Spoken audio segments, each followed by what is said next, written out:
Hello, welcome to the fourth video in this series about shame.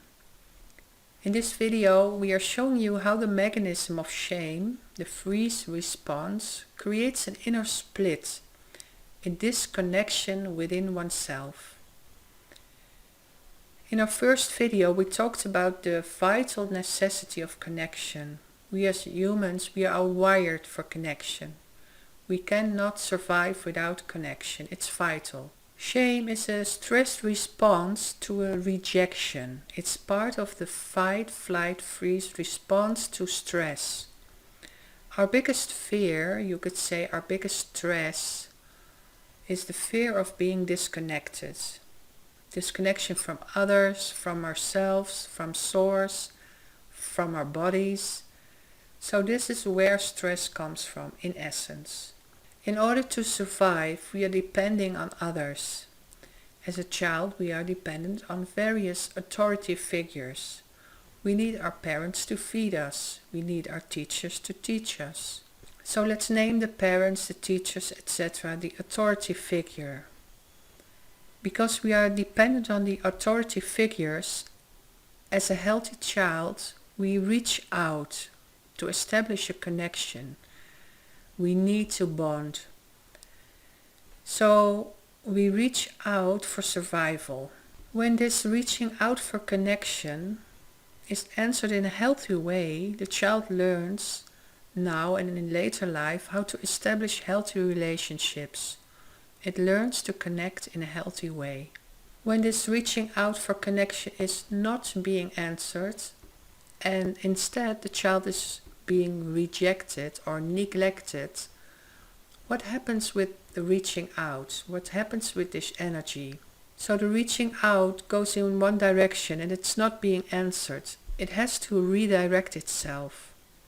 And here is where the split starts. Because of the dependency of the child to the authority figure in order to survive, the child's mind splits itself in one part that keeps the relationship in place and one part that rejects itself. This is a splitting.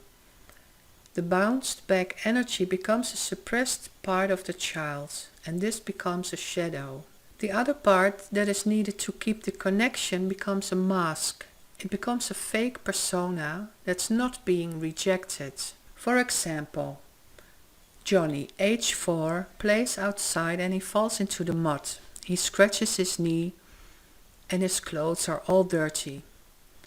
He goes into the house because he is hurt and he wants his mommy.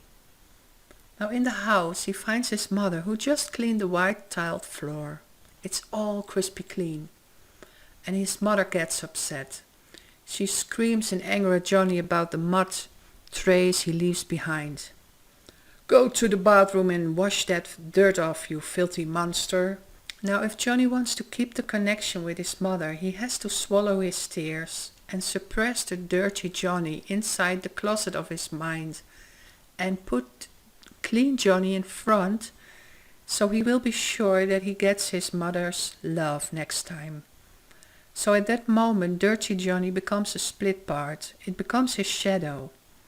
And for the next couple of years, maybe for the rest of his life, Johnny will present himself as the ever clean and dressed up guy, because he knows that will make sure he keeps connected.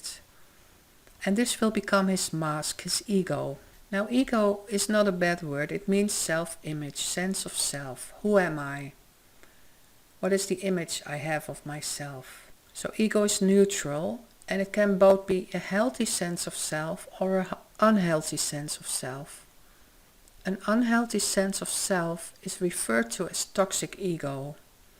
This is the split sense of self. It's not a real sense of me.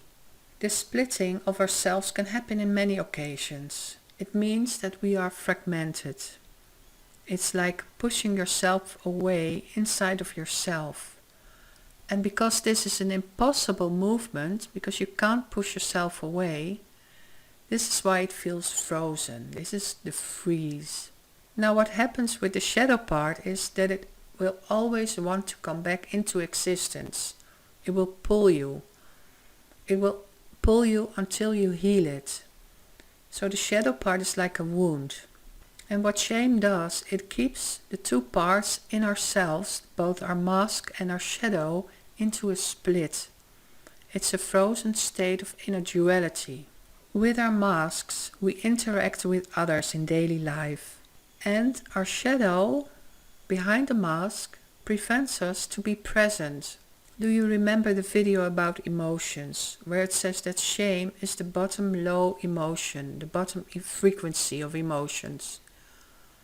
The emotion is the isolation we feel in our shadow. We are being isolated behind the mask. And you also saw that ego prevents you from getting out of the isolation. Now, is there a way to unsplit, to unfreeze yourself, to get out of the isolation and to free yourself from your mask? Yes, there is, and we have a workshop about it. But first look at our next video, the toxic ego. What this ego wants, this mask, is anything but look at the shadow. It will prevent it at all costs. It only wants to look outside of himself. He cannot look inside. Because when looking inside will remind him of the trauma and rejection and therefore his disconnection. So let's look at this mask, this ego mask, and find a way to work around it. Thank you for watching. Please subscribe to our channel and visit our website for more about this topic.